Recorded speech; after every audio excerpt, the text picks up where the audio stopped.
তোমরা আমার এই ছোট্ট ছাদ বাগান দেখে অনেকেই জিজ্ঞেস করো যে তুমি গাছগুলোতে কি কি সার দাও যে সারা বছর এত ফুল ফোটে।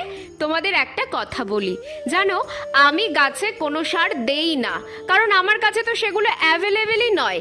এতদিনে তোমরা বুঝেই গেছো যে গাছগুলো আমার নিজের বাচ্চার মতো, আর এদের আমি কোনো রাসায়নিক সার কীটনাশক কিছুই দেই না, যা করি সব ঘরোয়া। তারপরেও দেখো এই এত ছোট ছোট গাছগুলোতে এত ফুল। এই ছোট্ট জবা গাছটাকে দেখো, পাতার থেকে বোধহয় ফুলই বেশি হয়েছে। কি করে এত ফুল আসে আমার গাছগুলোতে সেই সিক্রেটটাই বলি। চলো, প্রথমেই নিয়ে নিয়েছি একটা কলা। না না, কলাটা লাগবে না, লাগবে আমার কলার খোসা। কলার খোসাতে থাকে প্রচুর পরিমাণে পটাশিয়াম, যা গাছে ফুল ও ফল আনতে খুব সাহায্য করে। এই কলার খোসাটা 2 দিন 1 লিটার জলে ভিজিয়ে রাখি, তারপর সেই জলটাই প্রতিটা গাছের মাটিতে আমি দিয়ে দেই।